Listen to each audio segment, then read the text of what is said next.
Hello everyone, welcome back. Today we're going to be starting our series on sleep. We're going to be tackling the concept of sleep. We're going to be doing so by breaking it down into three subtopics or three parts. The first part, which will be consciousness, since sleep is considered to be a form of altered consciousness. We first need to start there to kind of figure out what consciousness is and what we mean when we talk about that. The second subtopic, the second part, we'll actually be looking at what sleep really is as a psychological and biological process as it moves through the four stages. And then finally, the third subtopic, the third part, we're going to look at dreams, perhaps the most interesting part of sleeping, at least for a lot of us. So let's just start right here and just jump right into consciousness.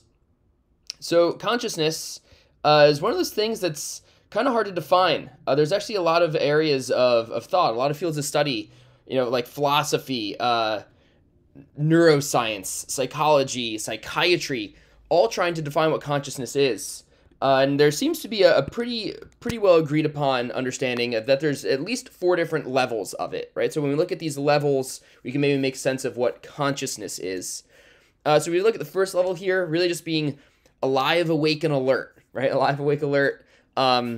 That's usually considered what consciousness is, right? You have your inner mental activities, and you also have your sense perceptions of your external reality. You're aware of those, right? You're responding to them. That's what consciousness is.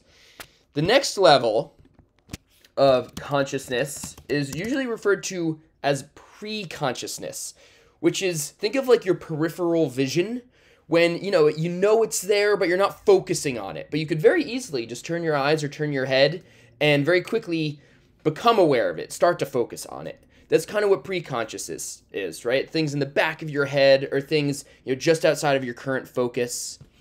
The third level of consciousness is usually referred to as the unconscious, like unconsciousness or sometimes subconsciousness.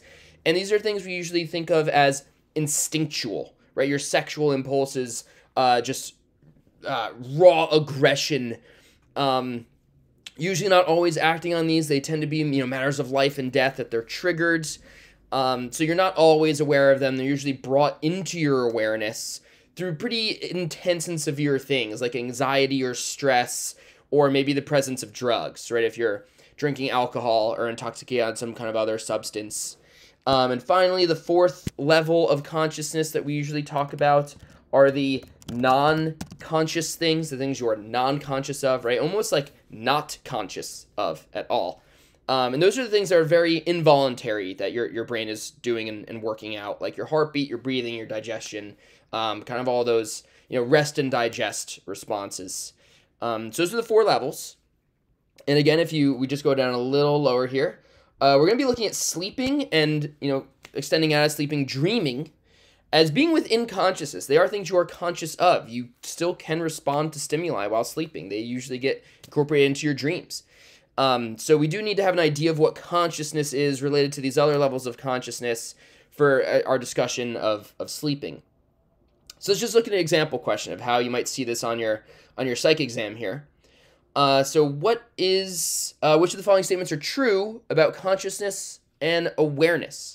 So we look at A here, we see that consciousness is really broad, and that's true, it is. But awareness is definitely a part of that. Okay, I like A, but let's go on, let's look at another one. B flips that, it says awareness is broader than consciousness. That doesn't seem to be correct based on our understanding of the levels. C, awareness and consciousness are the same thing, can be used interchangeably. That's not true.